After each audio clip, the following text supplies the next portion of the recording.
was up unusually early this morning. I wish I never found out why. I'm going to take out the trash, my girlfriend Monica announced as soon as I entered the kitchen that morning. I hadn't expected to see her up this early. Certainly not after how late she must have gotten home last night. After spending Friday nights bar hopping with friends, Monica usually slept in until lunch. Okay, honey, I said, without particular interest. Thanks. Grabbing the cereal box from the counter and plopping down on one of the kitchen chairs. I wondered if she had returned home earlier the previous night and I'd simply missed it. I mean, I normally woke up as soon as I heard the key turning in the lock, but perhaps that night she'd been particularly quiet? Or maybe she'd stayed with one of her friends? How was your night? I asked, as soon as I heard the front door click shut. What time did you get home? Silence. I raised my head from my bowl, waiting for her to emerge from around the corner, but the corridor was empty. Honey? I tried again, my voice saturated with uncertainty. Monica appeared in the doorway, her expression unreadable. She didn't look disoriented or drunk, but she didn't seem quite right either. Her hands were fidgety, and her eyes wouldn't meet mine. Monica? I grunted, trying to tame the lump in my throat. What's the matter? She took a deep breath and parted her lips, as though she was going to speak, but then hunched her shoulders and shook her head. I need to take out the trash, she said. I gawked at her, dumbfounded. But, you just did? She shook her head, and glided towards the trash can cabinet, opening it, and producing another bag from within. Then, just like the previous time, she turned on her heel and disappeared from the kitchen. Needless to say, the silent treatment was unlike Monica. Had something happened during her night out? Had I done anything to upset her? And where were all these bags coming from? As soon as I heard the front door shut, I leapt out of my seat and threw the cabinet open, expecting to. Well, I'm not entirely sure what I was expecting. Either way, it was empty. What's going on? I asked, when she returned 5 minutes later, the same empty look in her eyes. Do you want to talk about it? She looked dubious. Monica? Okay, she said, but first, let me take out the trash. My stomach lurched as she flung the cabinet open again, pulling out yet another garbage bag. What the hell? I began, subconsciously pinching my arm, as if to ensure I wasn't dreaming. What are all these bags? But she wasn't listening, instead turning her back to me and retreating the same way she had come. A chill crawled up my spine. What the hell was going on? I could have sworn the cabinet had been empty only a few moments ago. Where had all these bags come from and why wasn't she taking them out all at once? Shutting the front door behind me as meticulously as I could, I crept down the hallway leading to the stairwell. I needed to investigate.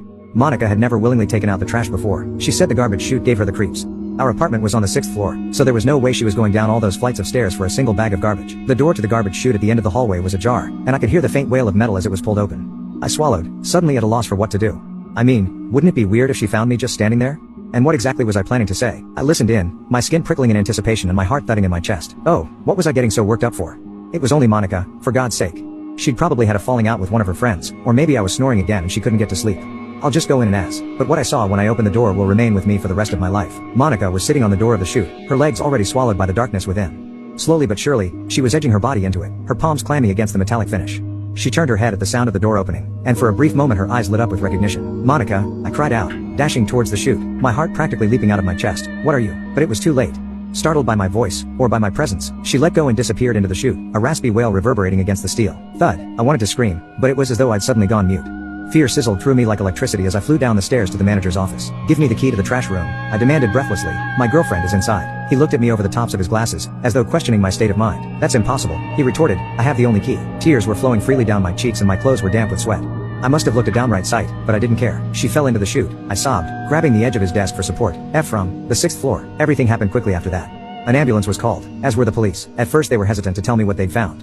They kept insisting I sit down and have some water, throwing leaflets about therapy and mental well-being into my lap. Please, just tell me, just tell me. I kept repeating, but nobody was listening. Hours seemed to pass by without a single word of affirmation or any information needed to piece the events of the morning together. The ambulance left within about 20 minutes of arrival, and left the police to take care of it. I couldn't understand it. I mean, even if Monica was badly hurt, she'd still need to be looked at the hospital. So, why had they left? Eventually, an uneasy-looking officer took a seat next to me. Son. He began slowly, studying my reaction. Your girlfriend is gone. I buried my face in my hands. Of course, she was.